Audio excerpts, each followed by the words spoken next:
Hello, ladies and gentlemen. Welcome to another Ultra Confusion interview. This time we have Emilie from Bedtime Digital Games. So, Emilie, tell us a little bit about yourself.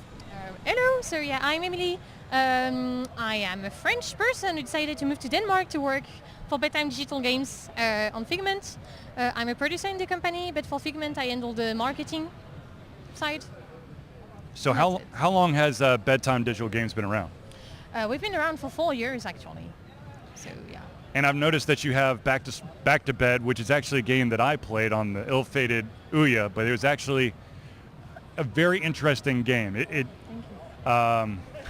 I died a lot, but it was challenging. And you said that the game that you're showing off here, Figment, kind of takes some of that and builds off it. So tell us a little bit about that. Yeah. So yeah, Back to Bed was our first game, and one of the biggest feedback we got when we released that game was that people wanted to see more of that world, of that surreal world, and we decided to go in, and explore the mind of people.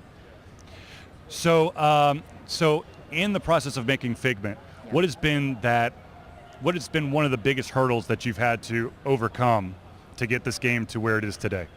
A lot of things have been a bit difficult at first because we really decided to go all in, and try to make a way bigger game than what we did for Back to Bed. So Back to Bed is a short game, like 2-3 hours. It's a puzzle game, Right. So just puzzles you have to solve. But for Figment, we decided to make an adventure game with a story that would lead the player through with a lot of content and a story that is present. And so that was something, to work on. But I think the biggest thing that was new for us is that we got a new sound designer for the game who had a lot of brilliant ideas. Right. Like making a musical or implementing the soundtrack in the game, like directly in the game, and making it change depending on the player's actions. So it was a lot of exciting things, but things we had to implement and find a way to implement. Right. So. So I got to play a little bit of the game, and I got to the first boss, and I found it very interesting that you definitely have that music element's definitely present there, as well as it's everything is kind of like on the beat, and you kind of hopefully you get the rhythm, or you die and you have to restart. But so but that's part of that transition. You haven't done that. Y'all hadn't done that before, right? Yeah. Okay. So my next question is, so we're at MomoCon right now, and there's a ton of independent developers here, but there's of course a ton more that are either just starting or maybe they don't know where to go from here. So what type of advice, or what advice would you give individuals who are trying to get into independently developed games, or maybe those who have started but maybe need a little bit more guidance? Okay.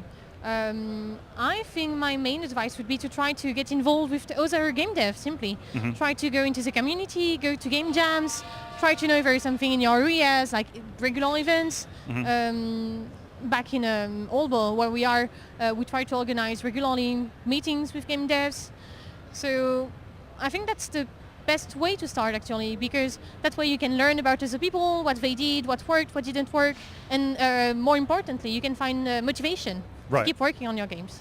Now, I've been part of a couple of game developer associations, so I know that a lot of indie developers out there are kind of scared to show off their game, but in situations where you have those game dev gatherings, correct me if I'm wrong, but I feel like that's kind of more of a safe haven where you could show off your stuff and get that constructive feedback to maybe better your game, or maybe you didn't notice that you could do this, or maybe you need to tweak that.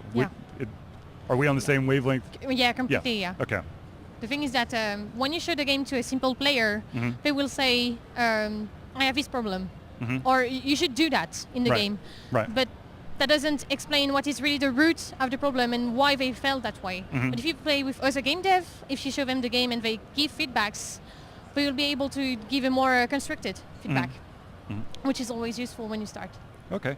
So where can we find out more information about Bedtime Digital Games as well as Figment? So for Bedtime, we have a website, which is bedtime.io. And for Figment, we have a website too, a landing page, which is Figment Game. Sorry, I was going to say it in French. Figmentgame.com. Okay. So yeah. if you want to. Like, So, you didn't get the flyers. oh We yes. have nice flyers. Oh yes. So this game is on it. coming out for. We plan to release it this summer. Mhm.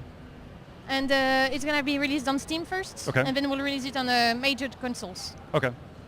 Awesome. Okay. Well, I want to thank you for taking time to do this interview, and I wish you the best. Hopefully, Figment knocks it out of the park. I mean, the first level I played was awesome, and I want to play more and help Dusty defeat all the bad stuff, and of course, avoid those rotten teeth falling from the sky. Yeah.